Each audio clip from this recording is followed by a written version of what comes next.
আমাদের মন খারাপ হলে আমাদের বন্ধুরা আমাদের মন ভালো করে। আল্লাহ রাসূল সাল্লাল্লাহু আলাইহি ওয়াসাল্লামের বন্ধুকে, আল্লাহ রাসূল সাল্লাল্লাহু আলাইহি ওয়াসাল্লামের যখন মন খারাপ হতো স্বয়ং আল্লাহ তাআলা আল্লাহ রাসূলের মন ভালো করে দিত। সুবহানাল্লাহ আসতে পড়ে। সুবহানাল্লাহ বললে লাভ আছে না? একবার সুবহানাল্লাহ বললে আকাশের জমিনের মাঝখানের যত গ্যাপ, ফাঁকা জায়গা, এই পুরো ফাঁকা জায়গাটাতে সওয়াব দিয়ে পরিপূর্ণ করে আল্লাহ আপনার আমলনামায় ঢুকিয়ে দেয়। যে এখন আওয়াজ করে কয় সুবহানাল্লাহ। সওয়াবের কথা শুনছে? খুব চালাক টাঙ্গাইলের লোকজন। সওয়াব আছে যেখানে আমরা আছি। সূরাতুদ দুহা মোটিভেশনাল সূরা। আল্লাহ রাসূল সাল্লাল্লাহু আলাইহি ওয়াসাল্লামের বড় মন খারাপ। রাসূল সাল্লাল্লাহু আলাইহি ওয়াসাল্লামের মন খারাপ, আল্লাহ সহ্য হচ্ছে না। তাই রাসূল সাল্লাল্লাহু আলাইহি ওয়াসাল্লামের মন ভালো করে দেওয়ার জন্য আল্লাহ একটা সূরা নাজিল করলেন। সূরাটার নাম সূরাতু আদ-দুহা। এই সূরার কেন্দ্রীয় আলোচ্য বিষয় হচ্ছে মুমিন কখনো হতাশ হয় না, মুমিন কখনো নিরাশ হয় না, মুমিন কখনো হাল ছেড়ে দেয় না। মুমিন সব সময় ভরসা রাখে একজনের উপর, তিনি কে? আমরা কখনো হতাশ হই না, ঠিক কিনা? আমরা কখনো নিরাশ হই না, ঠিক কিনা? আমরা কখনো হাল ছেড়ে দেই না, আমরা ভরসা রাখি একজনের উপর, তিনি কে? Every time you feel like you cannot go on, you feel so lost that you are so alone. Don't despair and never lose hope, 'cause Allah is always by your side, inshallah. Apore inshallah, inshallah, you'll find a way, inshallah, inshallah, inshallah, you'll find a way. সুবহানাল্লাহ পড়েন। আমাদেরকে রাস্তা দেখায় কে? এজন্য আমরা হাল ছেড়ে দেই না, আমরা নিরাশ হই না, আমরা হতাশ হই না, আমরা ভরসা রাখি একজনের উপর, তিনি কে? হ্যাঁ, এটা ঠিক, মাঝে মাঝে আমাদের জীবনে বিপদ আসে, পরীক্ষা আসে, মুসিবত আসে, এগুলো আসে আমাদেরকে শক্ত করার জন্য, ঠিক কিনা? আমাদের কোমরকে সোজা করার জন্য, আমাদের পায়ের নিচের মাটিকে শক্ত করার জন্য। প্রতিকূল পরিবেশে কি করে বীর দর্পে দাঁড়িয়ে থাকতে হয়, নিজের অস্তিত্বের প্রমাণ দিতে হয়, সেটা শিক্ষা দেবার জন্য। এজন্য মুমিনের হারাবার কিছু নেই। লা তাইয়াসু মির রাউহিল্লাহ, আল্লাহর রহমত থেকে নিরাশ হয়ে না। ইন্নাহু লা ইয়াইয়াসু মির রাউহিল্লাহি ইল্লাল কওমুল কাফিরুন, কাফের ছাড়া, মুশরিক ছাড়া, নাস্তিক ছাড়া, মুনাফিক ছাড়া কেউ কখনো আল্লাহর রহমত থেকে নিরাশ হয়? আমরা সবসময় আল্লাহর রহমতের ভিখারি, আমরা সব সময় আল্লাহর রহমতের প্রত্যাশী, আমরা সব পরিস্থিতিতে ভরসা রাখি একজনের উপর, তিনি কে? তাহলে এটা হচ্ছে সেন্ট্রাল থিম, যে আমরা হতাশ হব না। Never lose hope, never be frustrated, never be upset. কখনো মন খারাপ করা যাবে না, আমরা আল্লাহর উপর ভরসা রাখি। এটা হচ্ছে কেন্দ্রীয় আলোচ্য বিষয়। এই সূরাটা নাজিলের একটা ব্যাকগ্রাউন্ড আছে। যেহেতু এটা মাক্কি সূরা, আল্লাহ রাসূল সাল্লাল্লাহু আলাইহি ওয়াসাল্লামের কাছে কোরআনের আয়াতগুলো নাজিল হতে শুরু করলো। রাসূল সাল্লাল্লাহু আলাইহি ওয়াসাল্লাম কোরআনের আয়াতগুলো প্রচার করতে শুরু করলো। যাই নাজিল হয় রাসূল সাল্লাল্লাহু আলাইহি ওয়াসাল্লাম কি গোপন করে রাখতেন? বা যা নাজিল হয়েছে তার অর্ধেক শোনাইতেন, বাকিটা শোনাইতেন না? এরকম? ইয়া আইয়ুহার রাসূল বাল্লিগ মা উনজিলা ইলাইক, হে নবী, হে রাসূল, যাই নাজিল হয় আপনি ছড়িয়ে দেন। রাসূল সাল্লাল্লাহু আলাইহি ওয়াসাল্লাম ছড়ায় দিতেন। যেটাই নাজিল হয় কাল বিলম্ব না করে বিশ্বনবী এই আয়াতের দাওয়াত দিতে শুরু করতেন। নাজিল হলো ইকরা বিসমি রাব্বিকাল্লাযী খালাক, খালাকাল ইনসানা মিন আলাক, ইকরা ওয়া রাব্বুকাল আকরামুল্লাযী আল্লামা বিল কলম, আল্লামাল ইনসানা মা লাম ইয়ালাম। করেন সুবহানাল্লাহ। নাজিল হলো পড়ো তোমার রবের নামে, যিনি শিখিয়েছেন। আমাদেরকে শিখিয়েছে কে? আমাদের সৃষ্টি করেছে কে? Read in the name of your lord who is created, পড়ো তোমার প্রভুর নামে যিনি শিখিয়েছেন। নাজিল হলো 5 আয়াত, আল্লাহ রাসূল সাল্লাল্লাহু আলাইহি ওয়াসাল্লাম পৌঁছে দিলেন। নাজিল হলো ইয়া আইয়ুহাল মুজাম্মিল কুমিল লাইলা ইল্লা কালিলা, বিশ্বনবী পৌঁছে দিলেন। নাজিল হলো আইয়ুহাল মুদাসসির কুম ফাআনজির, পৌঁছে দিলেন। যাই আসে পৌঁছে দিতেন, যাই আসে পৌঁছে দিতেন। কিন্তু হঠাৎ করে ওহী আসার ধারাবাহিকতা হুট করে বন্ধ হয়ে গেল, ওহী আর আসে না। ফলে রাসূল সাল্লাল্লাহু আলাইহি ওয়াসাল্লাম নতুন কোন কোরআনের আয়াত মক্কাবাসীদেরকে শোনাতে পারে। মক্কাবাসীরাও এসে রাসূল সাল্লাল্লাহু আলাইহি ওয়াসাল্লামকে খোঁচায়, বলে কি মুহাম্মদ কিছু বলো না, যে নতুন কিছু শোনাও না, যে এতদিন তো অনেক পটপট করছো, অনেক কথা শুনেছো, কই তোমার সেই কথা? রাসূল সাল্লাল্লাহু আলাইহি ওয়াসাল্লাম বলতে পারেন না। কেমনে বলবে? উনি কি মন গড়া কিছু বলে? ওমা ইয়ানতিকু আনিল হাওয়া ইন হুয়া ইল্লা ওয়াহয়ুই ইউহা, মন গড়া তিনি কিছু বলেন না, মন মস্তিষ্ক প্রসূত কোনো কথা তিনি জাতির কাছে পেশ করেন না। তিনি তাই বলেন যা তাকে নির্দেশ দেয়া হয়, আর নির্দেশটা দেয় কে? সবাই বলতে লাগলো মুহাম্মদ তোমার নতুন কথাবার্তা কই? রাসূল সাল্লাল্লাহু আলাইহি ওয়াসাল্লাম চুপচাপ, কিপ সাইলেন্ট। কাফিররা বলতে শুরু করলো ইন্না মুহাম্মাদান খালাহু রাব্বুহু, মুহাম্মাদের রব মুহাম্মদ রে ভুলে গিয়েছে, মুহাম্মাদের রব মুহাম্মদ রে বর্জন করেছে, তাই তো নতুন কিছু আসে না। মুহাম্মদ তোমার দিন শেষ, তোমার কাছে আর আসবে না ওহী। রাসূল সাল্লাল্লাহু আলাইহি ওয়াসাল্লাম খুব টেনশন শুরু করে দিলেন। আবু লাহাবের স্ত্রী উম্মে জামিল বলতে শুরু করলো ইন্না শাইতানাকা কাদ তারাকাক, হে মুহাম্মদ তোমার শয়তান তোমারে তরক করছে। নাউজুবিল্লাহ পড়েন। শয়তান দ্বারা উম্মে জামিল সাইয়েদনা জিবরাইল আলাইহিস সালামকে বুঝিয়েছেন। তিনি বুঝিয়েছেন যে মুহাম্মদ জিবরাইল তোমার কাছে আসে না, শেষ, তোমার দিন শেষ, তোমার খেলা শেষ, আর আসবে না। রাসূল সাল্লাল্লাহু আলাইহি ওয়াসাল্লাম নিজেও ভয় পেয়ে গেলেন, ঘটনা কি, আমার কোনো ভুল হচ্ছে না তো, আমি কোনো অন্যায় করে ফেললাম না তো, আল্লাহ আমার উপর নাখোশ হলেন না তো? আমরাও মাঝে মাঝে এরকম ফ্রাস্ট্রেশনে ভুগি না? কি রে, আল্লাহ বোধহয় আমারে পছন্দ করে না, এত দোয়া করি, আল্লাহ মনে হয় আমার দোয়া কবুল করে না, আল্লাহ মনে হয় আমারে চায় না, আল্লাহ মনে হয় আমারে ভালোবাসে না, তা না হলে আমার দোয়া কবুল হয় না কেন, আমি এত দুঃখী কেন? রাসূল সাল্লাল্লাহু আলাইহি ওয়াসাল্লাম ঠিক একই টেনশনে পড়লেন, ঠিক একই ডিলেমায় পড়লেন, ঠিক একই পেরেশানিতে ভুগলেন।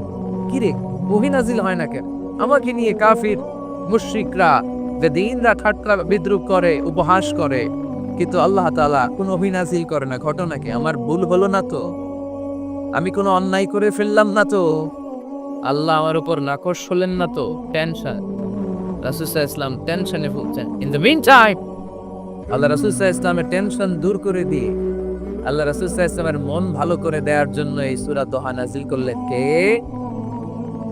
আল্লাহ রাসূল যখন টেনশনে হাবুডুবু খাচ্ছেন, তখনই আল্লাহ নাজিল করলেন ওয়াদ-দুহা ওয়াল-লাইলি ইযা সাজা মা ওয়াদ্দাআকা রাব্বুকা ওয়া মা ক্বালা ওয়ালাল আখিরাতু খায়রুন লাকা মিনাল উলা ওয়ালাসাউফা ইউ'তিকা রাব্বুকা ফাতারদা। সুবহানাল্লাহ পড়েন। আল্লাহ নাজিল করলেন ওয়াদ-দুহা ওয়াল-লাইলি ইযা সাজা। দুহা মানে আলো। দোহা মানে কি? সকালের আলো, প্রভাতের সূর্য কিরণ। আলো মানে আশার আলো, সম্ভাবনার আলো। আলো বললেই মনের মধ্যে একটা সাহস জাগে না? আর অন্ধকার বললেই ভয় লাগে না? আমাদের ছোট বাচ্চারা বাসার ভিতরে অন্ধকার হইলে ভয় পায় না? তার মানে অন্ধকার হচ্ছে ভয়ের প্রতীক, আর আলো হচ্ছে আশার প্রতীক। সুবহানাল্লাহ পড়েন। রাসূল সাল্লাল্লাহু আলাইহি ওয়াসাল্লামকে সান্ত্বনা দেওয়ার জন্য আল্লাহ দুইটা শপথ করলেন। চিল্লায় বলতে হবে কয়টা? এক হচ্ছে আলোর শপথ, আরেক হচ্ছে অন্ধকারের শপথ। এক হচ্ছে, আরেক হচ্ছে ওয়াদ-দুহা, দুহার শপথ, প্রভাতের সূর্য কিরণের শপথ। ওয়াল-লাইলি ইযা সাজা, নিঝুম নিস্তব্ধ রাতের শপথ।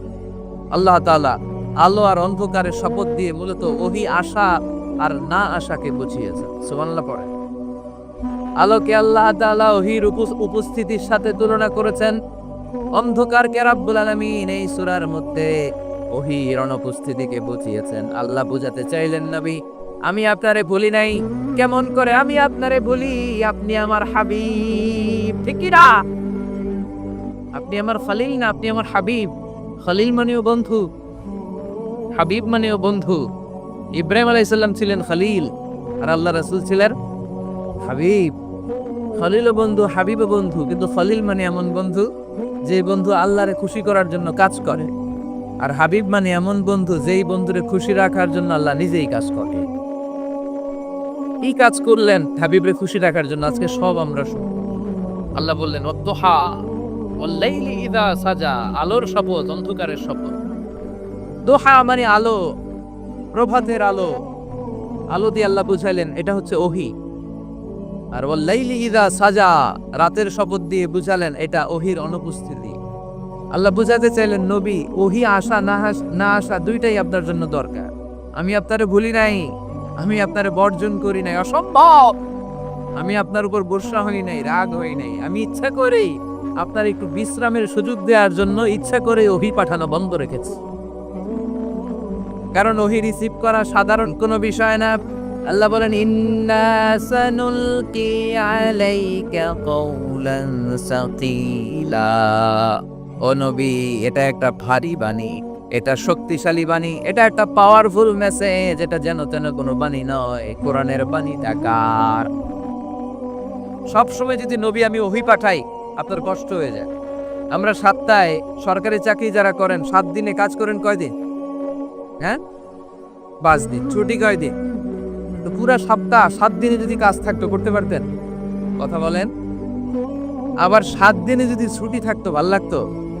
আল্লাহ বুঝাতে চাইলেন নবী লাগাতার যদি অভিনাজিল করি, এটা রিসিভ করা, এই দাওয়াতটা যথাযোগ্য মর্যাদায় পৌঁছে দেয়া এটা আপনার জন্য কষ্ট হয়ে যাবে। কারণ ওহী এটা সাধারণ কোনো বাণী নয়। এই বাণীটা কার? আল্লাহ রাসূল যখন ঘোড়ার উপরে কিংবা ওটের উপরে থাকা অবস্থায় কোরআনের আয়াত নাজিল হতো ওনার উপর, কোরআনের ভারে, কোরআনের পাওয়ারে ওটের পা গুলো, ঘোড়ার পা গুলো মরুভূমির বালির মধ্যে দেবে যেত। এত পাওয়ারফুল বাণী। লাউ আনসালনা হাযাল কুরআনা আলা জাবাল লারাআইতাহু খাশিআম মুতাসাদ্দিআম মিন খাশিয়াতিল্লাহ। এ নবী, কোরআনকে আপনার কাছে না পাঠিয়ে পাহাড়ে নাজিল করলে, মাউন্ট এভারেস্টে নাজিল করলে, তুর পাহাড়ে নাজিল করলে, আল্পস পর্বতমালায় নাজিল করলে, আলাস্কা মাউন্টেন রেঞ্জ এটার উপর নাজিল করলে, এই ময়মনসিংহের গারো পাহাড়ের উপর নাজিল করলে মুহূর্তে এই পাহাড়গুলো ভেঙে চুড়ে চুরমার হয়ে খান খান হয়ে যেত। তার মানে এই বাণীটা কি হালকা না শক্ত? ওটের উপর থাকা অবস্থায় যখন কোরআন নাজিল হতো ওটের পা দেবে যেত। ঘোড়ার উপর থাকা অবস্থায় কোরআন নাজিল হলে ঘোড়া বসে যেত। শীতের রাতে কোরআন নাজিল হলে আম্মাজান আয়েশা বলেন আমরা কম্বল গায়ে দিয়ে কাঁপতাম। ওয়া ইন্না জাবিনাহু লা ইয়াতাফাসসাদু আরাফান, রাসূল সাল্লাল্লাহু আলাইহি ওয়াসাল্লামের দাড়ি আর থুতনি বেয়ে ঝরঝর করে ঘাম ঝরছে। এক সাহাবীর মাথার মধ্যে পা রেখে বিশ্বনবী শুয়ে আছেন। ঘণ্টাখানিক শুয়ে থাকলেন। সাহাবী বলে আমার ব্যথা লাগে না। বিশ্বনবী শুয়ে আছেন, হঠাৎ করে বিশ্বনবী ঘুম থেকে জাগলেন, কিন্তু এই সাহাবীর রানের উপর থেকে মাথা তোলেন নাই। ইন দা মিন টাইম কোরআনের আয়াত নাজিল হওয়া শুরু হলো। সাহাবী বলেন 1 ঘন্টা শুয়ে আছে আমি টের পাই না, কিন্তু যখন কোরআনের আয়াত নাজিল হলো মনে হলো উহুদ পাহাড়টা আমার পায়ের উপরে চেপে বসেছে। ঘণ্টাখানিক শুয়ে আছে বিশ্বনবী সাইয়েদনা যায়েদ রাদিয়াল্লাহু তাআলা আনহুর রানের মধ্যে মাথা রেখে। উনি টেরই পাচ্ছেন না, কিন্তু ইন দা মিন টাইম হঠাৎ করে সাইয়েদনা জিবরাইল কোরআনের আয়াত নিয়ে আসলেন। বিষ্ণু সাল্লাল্লাহু আলাইহি ওয়াসাল্লাম কোরআনের আয়াত রিসিভ করতে শুরু করলেন। যখনই কোরআনের আয়াত নাজিল হলো সাহাবী বলেন বিশ্বনবীর মাথার ওজনটা এত বেড়ে গেল আমার মনে হচ্ছে মুহূর্তের মধ্যে আমার পায়ের রান ফেটে খান খান হয়ে যাবে। তার মানে এই কোরআনের মধ্যে পাওয়া আছে না নাই? এটাকে হালকা বাণী না ভারী বাণী? প্রতিদিন যদি এই ভারী ভারী কথা বিশ্বনবীর কাছে রিসিভ হয়, বিশ্বনবী এই ওহীর ভার স্নায়ুতে সহ্য করতে পারবে? আল্লাহ বলেন নবী আপনার কষ্ট হচ্ছে, এটা দেখে আমি ইচ্ছা করে ইন্টেনশনালি ইচ্ছা করে আপনার বিশ্রাম আর রেস্টের ব্যবস্থা রাখার জন্য কয়েকদিন ইচ্ছা করে ওহী নাজিল বন্ধ রেখেছি। কাফিররা বলে আমি আপনারে ভুলে গেছি। নো, নেভার, অসম্ভব। আপনি আমার হাবিব, আপনারে ভুলে যাওয়া আমার পক্ষে অসম্ভব। আমি আপনার উপর রাগ করি নাই। আমি ইচ্ছা করে ওহী নাজিল না করে আপনার কিছুদিনের জন্য ছুটি আর বিশ্রামের ব্যবস্থা করে দিয়েছে। চিল্লায় পড়েন সুবহানাল্লাহ। এজন্য আল্লাহ শপথ করে বললেন ওয়াদ-দুহা ওয়াল-লাইলি ইযা সাজা মা ওয়াদ্দাকা রাব্বুকা ওয়া মা ক্বালা। আলোর শপথ, অন্ধকারের শপথ। তারপরে বিশ্বনবীর রব্বুল আলামিন 3টা কনফার্মেশন শোনালে। কয়টা?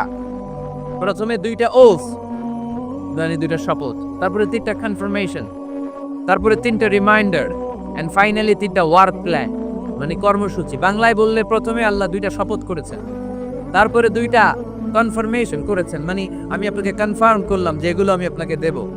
তারপরে তিনটা রিমাইন্ডার দিয়েছেন, নবী আগে আপনারে কি দিছি শুনে। আর সর্বশেষ আল্লাহ তাআলা বিশ্ব নবীকে তিনটা ওয়ার্ক প্ল্যান দিয়েছেন, মানে কর্মসূচি, চিল্লায় পড়তে হবে সুবহানাল্লাহ। কনফার্মেশন নাম্বার 1, মা ওয়াত্তাকা রাব্বুকা ওয়া মা ক্বালা। ও নবী চিন্তা করবেন না, আমি আপনারে ভুলি নাই, আমি আপনারে গর্জন করি না। কাফেররা যে বলেন আমি আপনারে ছেড়ে দিয়েছি, ভুলে গিয়েছি, নো, আমি আপনারে ভুলি নাই, আপনারে ভোলা আমার পক্ষে সম্ভব না। সুবহানাল্লাহ পড়েন। 2 নাম্বার কনফার্মেশন, আল্লাহ বললেন ওয়ালাল আখিরাতু খায়রুল লাকা মিনাল উলা। পড়েন, ওয়াল আখিরাতু খায়রুল লাকা মিনাল উলা। ও নবী, দুনিয়ার জীবনের চাইতে আখিরাতের জীবন আপনার জন্য শ্রেষ্ঠ। খায়রুল লাকা আপনার জন্য উত্তম, মিনাল উলা এই দুনিয়ার চেয়ে। And verily indeed the hereafter is far better for you than this dunya. অবশ্যই অবশ্যই এই দুনিয়ার ক্ষণস্থায়ী জীবন আপনার জন্য উত্তম নয়, আখিরাত এই দুনিয়ার চেয়ে 1000 গুণ বেশি উত্তম। চিল্লায় এখন সুবহানাল্লাহ। আবার আরেকে আছে, আল্লাহ বললেন বাল তুকসিরুনাল হায়াতাদ দুনিয়া ওয়াল আখিরাতু খায়রুন ওয়া আবাকা। তোমরা এই দুনিয়ার জীবনকে প্রাধান্য দিয়ে থাকো, কিন্তু দুনিয়াটা শ্রেষ্ঠ নয়, আল্লাহর কাছে আখিরাত হলো শ্রেষ্ঠ, আখিরাত হলো স্থায়ী। সুবহানাল্লাহ পড়ে। তাহলে প্রথমে কনফার্ম করলেন নবী, নো টেনশন, নো টেনশন, আমি আপনার সাথে আছি। আল্লাহ যদি সাথে থাকে আর কিছু লাগে? 2 নাম্বার কনফার্মেশন। আচ্ছা, আমরা মাঝে মাঝে মেসেজ পাঠাই, মেসেজ পৌঁছলো কিনা কনফার্মেশন আছে না? কনফার্মেশন মেসেজ পাঠায় না? একটা টপ আপ করলাম বা ইন্টারনেটের প্যাকেজ নিলাম, এটা অ্যাক্টিভ হলো কিনা একটা কনফার্মেশন মেসেজ আসে না? প্রথম কনফার্মেশন, নবী আমি আপনার সাথে আছি। দ্বিতীয় কনফার্মেশন, নবী এই দুনিয়ায় সাময়িক কিছু কষ্ট করেন, কিন্তু আখিরাতে আপনার জন্য কল্যাণ রেখে দিয়েছে কে? 3 নাম্বার কনফার্মেশন, আল্লাহ বললেন ওয়ালা সাউফা ইউতিকা রাব্বুকা ফাতারদা। ও নবী, আমি আপনার সাথে আছি, আখিরাতকে আপনার জন্য সাজিয়ে প্রস্তুত করে রেখেছি। আর এই দুনিয়ার বুকে এমন এমন জিনিস আমি আপনারে দান করব, এগুলো পেয়ে দুনিয়ায় আপনি খুশি হয়ে যাবে। এমন এমন জিনিস আমি আপনাকে দেব, verily I'm gonna give you something that will make you happy. ও নবী, এমন এমন জিনিস আমি মাক্কি জীবন থেকে শুরু করে until you death, আপনার মৃত্যু পর্যন্ত আমি দেব, এগুলো পেয়ে আপনি খুশি হয়ে যাবেন। সুবহানাল্লাহ। বাড়িতে যে বলে দিবে কে? খুশি করবেন কারে? বিশ্বনবী সাল্লাল্লাহু আলাইহি ওয়াসাল্লামকে। খুশি করবেন কে? আর খুশি হবে কে? বিশ্বনবী। সুবহানাল্লাহ পড়ে, ওয়ালা সাউফা ইউতিকা রাব্বুকা ফাতারদা।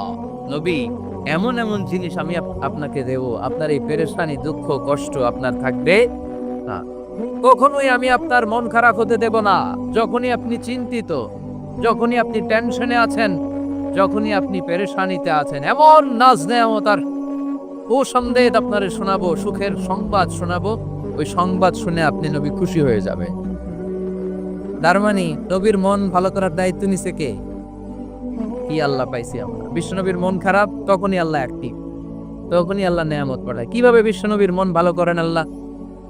মক্কাতে বিশ্বনবী যখন দাওয়াতি কাজ শুরু করলেন, বিশ্বনবী দেখলেন মক্কায় 2টা লোক আছে, এই 2 লোকের এক লোক যদি আমার ইসলামের ছায়ার তলে না আসে, তাহলে মক্কায় ইসলামের দাওয়াতকে বেগবান করা আমার জন্য কঠিন হয়ে যাবে। বিশ্বনবী সাল্লাল্লাহু আলাইহি ওয়াসাল্লামের মন খারাপ, হায়রে এই 2টার একজনও তো আমার কথা শোনে না, এই 2 জনের একজনও তো আমার দাওয়াত কবুল করে না। একদিন তাহাজ্জুদের সালাতে বিশ্বনবী সাল্লাল্লাহু আলাইহি ওয়াসাল্লাম কেঁদে কেঁদে আল্লাহর কাছে দোয়া শুরু করলেন। বিশ্বনবীর যে মন খারাপ, আল্লাহ তো এটা বোঝে টোঝে না, তাই না? আল্লাহ তো বুঝে দেখে না, না? তাহাজ্জুদের নামাজে আরাক্রান্ত মন নিয়ে আল্লাহ রাসূল সাল্লাল্লাহু আলাইহি ওয়াসাল্লাম দোয়া করলেন, আল্লাহুম্মা আইজ্জাল ইসলামা বিআহাব্বির রাজুলাইনি ইনদাক। আল্লাহ, মক্কার 2টা লোকের নাম তোমার কাছে বলবো আজকের তাহাজ্জুদের মুনাজাতে। 2টা লোকের নাম তোমার কাছে তাহাজ্জুদের ফরিয়াদে আমি উল্লেখ করব। 2টা লাগবে না, 2 জনের একজনরে দিলেই হবে। আল্লাহ রাসূল দোয়া করলেন, আল্লাহুম্মা আইজ্জাল ইসলামা বিআহাব্বির রাজুলাইনি ইনদাক। আল্লাহ, মক্কার 2 জনের একজনকে আমি চাই, এই 2 জনের যে কোনো একজন যেন কালিমা পড়ে মুসলমান হয়ে যায়। আল্লাহ রাসূল দোয়া করলেন, আল্লাহুম্মা আইসাল ইসলাম ওয়া আহাব্বির রাজুলাইনি ইনদাক উমর ইবনে আল খাত্তাব আও আবি জাহাল ইবনে হিশাম। আল্লাহ হিশামের বেটা আবু জাহেল এরে দাও, নাইলে খাত্তাবের বেটা ওমর রে দাও। সুবহানাল্লাহ পড়বেন না? কিন্তু আল্লাহ রাসূলের দোয়া কবুল হয় না। আল্লাহ রাসূল অপেক্ষা করছেন। ইন দা মিন টাইম সাফা পাহাড়ের পাদদেশে আরকাম ইবনে দারিল আরকামের ঘরে বিশ্বনবী বসে বসে কোরআনের দাওয়াত লুকিয়ে লুকিয়ে দিচ্ছিলেন। সাইয়েদনা ওমর ফারুক তখনও কালিমা পড়েন নাই। তিনি বিশাল একটা নাঙ্গা তলোয়ার নিয়ে বিশ্বনবীকে আক্রমণ করার জন্য যখন দারুল আরকামের ঘরের দিকে ছুটে আসছেন, সাহাবারা বলতে শুরু করলো, নবী আপনি ওই দরজা দিয়ে তাড়াতাড়ি মুহূর্তেই পালিয়ে যান। ওমরে ফারুক তলোয়ার নিয়ে আপনার সামনে চলে এলে রক্ষা নাই। আল্লাহ রাসূল বললেন, তোমরা সরব, দরজাটা খুলে দাও, ওমরকে আমার সামনে তাড়াতাড়ি চলে আসতে দাও। আমার মনে হচ্ছে ওই যে তাহাজ্জুদের জায়নামাজে বসে চোখের পানি ছেড়ে আল্লাহর কাছে যে ওই দিন রাতে দোয়া করেছি, আজকে আমার দোয়াটা কবুল হতে চলেছে। আমার তো মনে হচ্ছে আমার দোয়াটা কবুল হতে চলেছে, সরে যা। হামজা ইবনে আব্দুল মুত্তালিব চাচারে সরাই দিলেন। সাইয়েদনা ওমর ফারুক তলোয়ার নিয়ে এসে বিষ্ণুবীর নূরানী চেহারার দিকে তাকিয়ে মুহূর্তেই কুপুকাত হয়ে গেল। তলোয়ারটা বিশ্বনবীর সামনে রেখে দিয়ে বললেন, আশহাদু আল্লা ইলাহা ইল্লাল্লাহ ওয়া আশহাদু আন্না মুহাম্মাদান আবদুহু ওয়া রাসূলুহু। আমি সাক্ষ্য দিলাম আল্লাহ ছাড়া কোনো ইলাহ নাই, আপনি মুহাম্মদ আল্লাহর রাসূল। বিশ্বনবীর মন খুশি হয়ে গেল। ওয়ালা সাউফা ইউতিকা রাব্বুকা ফাতারদা। নবী হে, অচিরে এমন এমন জিনিস আমি আপনারে দেব, আপনি পাবেন আর খুশি হবেন, পাবেন আর খুশি হবে। আপনার মন খারাপ, আমি আল্লাহ নিজ দায়িত্বে মন ভালো করে দেব। পড়েন সুবহানাল্লাহ। সাইয়েদনা ওমর ফারুক মুসলমান হয়ে গেল। এবার আবু জাহেল, উতবা, শাইবা, ওয়ালিদ ইবনে মুগিরা এদের টনক নড়ে উঠল। কারণ ওমর ফারুকের মতো শক্তিশালী লোক মক্কায় দ্বিতীয়টা ছিল। উনি বললেন, ইয়া রাসূলুল্লাহ, আপনি কি সত্য নবী না? আল্লাহ রাসূল বললেন, হ্যাঁ সত্য নবী। এই কোরআন কি সত্য না? সত্য। ইসলাম কি সত্য ধর্ম নয়? এটাও সত্য। ওমর ফারুক বললেন, ফিমাল ইখতিফা, তাহলে লুকায় লুকায় কেন? তাহলে সাফা পাহাড়ের পাদদেশে আরকাম ইবনে আবিল আরকামের ঘরের ভেতরে অন্ধকার কূপে দাঁড়িয়ে কোরআনের তেলাওয়াত কেন? ময়দানে নেমে পড়েন, আমি ওমর আছি, দেখি কে কি করো। রাসূল সাল্লাল্লাহু আলাইহি ওয়াসাল্লাম বললেন, না, এটা মাক্কি জীবন, ধীরে সুস্থে দাওয়াতি কাজ করো। ওমর ফারুকও ছাড়বে না। বললেন, ইয়া রাসূলুল্লাহ, একটা মিছিলের অনুমতি দেন। আল্লাহ রাসূল বললেন, যাও মিছিল দাও। ওমর ফারুক 2টা লাইন করলেন, মোট খুঁজে পেলেন 11 জন। সুবহানাল্লাহ পড়ে। এক লাইনের নেতা বানালেন আল্লাহ রাসূল সাল্লাল্লাহু আলাইহি ওয়াসাল্লামের খুদ চাচা হামজা ইবনে আব্দুল মুত্তালিবকে।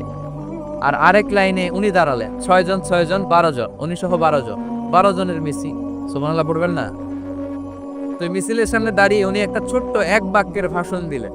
উনি বললেন, মান আরাদা আন তাসকুলা উম্মু ইয়াতামা ওয়ালাদু তারমিলা যাওজাতুহু ফালিয়াসুদ্দানি। এই মক্কার নেতা খেতারা, কে আছো? কে চাও মায়ের বুককে খালি করতে? কে চাও সন্তানগুলোরে ইয়াতিম বানাতে? কে চাও তোমার স্ত্রীকে বিধবা বানাতে? সামনে আসো, পারলে আমি ওমরে ঠেকাও। ওমরে ফারুক দাঁড়ালেন, দাঁড়িয়ে তাকবীর শুরু করলেন, আল্লাহু আকবার, আল্লাহু আকবার, আল্লাহ। এক একটা স্লোগানে মক্কার মরুজমিন সেদিন থার থার করে কেঁপেছে। ইতিহাস সাক্ষী, আবু জাহেল, উতবা, শাইবা এই আল্লাহু আকবার স্লোগান আর শুনে নাই। হঠাৎ ভাবলো, ঘটনা কি? কার এত সাহস আমার নির্বাচনী এলাকায় আল্লাহু আকবার নামে স্লোগান দেয়? নেমে আসলো ঘর থেকে বাইরে আইসা দেখে মিছিলের সামনে কে? ওমর রে দেখা দিছে এক দৌড়। শুধু কাফেররাই সাইয়েদনা ওমর ফারুককে দেখে দৌড়াতো না, মুনাফিকরা ওমর ফারুককে দেখে দৌড় মারতো। ইভেন ইবলিস শয়তান ওমর ফারুককে দেখলে দৌড় মারতো। সুবহানাল্লাহ পড়তে পারলেন না? আল্লাহ রাসূল ওমর ফারুককে দেখলে বলতেন, ওমর, মা সালাকা শাইতান সালিকান ফাজ্জান ইল্লা সালাকা ফাজ্জান গায়রা ফাজ্জিক। ওমর, ইবলিস শয়তান যদি তোমার কোনো রাস্তা দিয়ে হাঁটতে দেখে, ইবলিস শয়তান ওই রাস্তা রেখে দিয়ে অন্য রাস্তা দিয়ে হাঁটে। ওমর ফারুক আল্লাহর গিলাফ যে স্পর্শ করলেন আর মিছিল থামালেন, ওইরকম ওমর আমাদের দরকার আছে না নাই? বিশ্বনবী বললেন, লা নবিয়্যা বা'দি ওয়ালা রাসূলা, আমার পরে কোনো নবী নাই, কোনো রসুল নাই, তবে আমার পরে যদি কেউ নবী হতো, লাউকানা বাদি নবিয়ুন লাকানা আমার পরে যদি নবী হওয়ার যোগ্যতা কারো থাকে, আমার প্রাণের সাহাবা ওমরের ওই যোগ্যতা আছে। প্রভু তুমি বলেছ রাসূল দেবে না, বলনি দেবে না ওমর, বলনি দেবে না হামজা তারি, খালিদ বিজয় সম। প্রভু তুমি বলেছ রাসূল দেবে না, বলনি দেবে না ওমর, বলনি দেবে না হামজা তারি, খালিদ বিজয় সম। প্রভু তুমি বলেছ রাসূল দেবে না। সুবহানাল্লাহ পড়েন। ওইরকম একটা ওমর হইলে আমাদের জন্য না। ওই একটা ওমরের অপেক্ষায় বসে আছে গোটা মুসলিম উম্মাহ, চিল্লায় বলো ঠিক কি না? ওমরে ফারুক কালিমা পড়ে মুসলমান হয়ে গেলেন, বিশ্বনবী খুশি হয়ে গেলেন। ওয়ালা সাউফা ইউতিকা রাব্বুকা, আল্লাহ বললেন নবী, যখনই আপনার মন খারাপ, যখনই আপনি পেরেশানিতে ভুগবেন, যখনই আপনি টেনশন করবেন, তখনই আপনার মন ভালো করে দিবে কে? আল্লাহর ঘোষণা। and verily Allah gonna give you something that will make you happy, এমন জিনিস আমি দেব, আপনি খুশি হয়ে যাবেন। আল্লাহ রাসূল সাল্লাল্লাহু আলাইহি ওয়াসাল্লাম দাওয়াত দিতে দিতে তায়েফ চলে গেলেন। তায়েফ নাম শুনেছেন? মক্কা থেকে 80 মাইল দূরে। আমি গিয়েছি কয়েকবার। ঠান্ডা এলাকা, 6000 ফিট উঁচু, মেঘ নেমে আসে। তায়েফে গেলে কেউ বিশ্বাসই করবে না এটা সৌদি আরবের অংশ। বৃষ্টি হয়, কি হয়? চাষাবাদ হয়, অনেক ফলমূল আর শাকসবজি পাওয়া যায়। আল্লাহ রাসূল সাল্লাল্লাহু আলাইহি ওয়াসাল্লাম 80 মাইলের মরুর পথ পাড়ি দিলেন। আমাদের মতো প্রাইভেট কারে চলে গেছিলেন, তাই না? আহা, এই লম্বা মরুর পথ, তপ্ত মরুভূমি, সূর্যের প্রচন্ড তাপ উপেক্ষা করে তায়েফে গেছিলেন জমির মামলার মীমাংসা কি করতে? তায়েফবাসীদেরকে দাওয়াত দেওয়ার জন্য। আল্লাহ রাসূলের নিজের কোনো স্বার্থ ছিল? কথা কয় না। তায়েফবাসীদেরকে জাহান্নামের আগুন থেকে বাঁচানোর জন্য, তায়েফবাসীরা যাতে মাইন না খায়। আহা, কি নবী ছিল! সে কোন বন্ধু বলো বেশি বিশ্বস্ত, সে কোন বন্ধু বলো বড় বিশ্বস্ত, কার কাছে মন খুলে দেয়া যায়।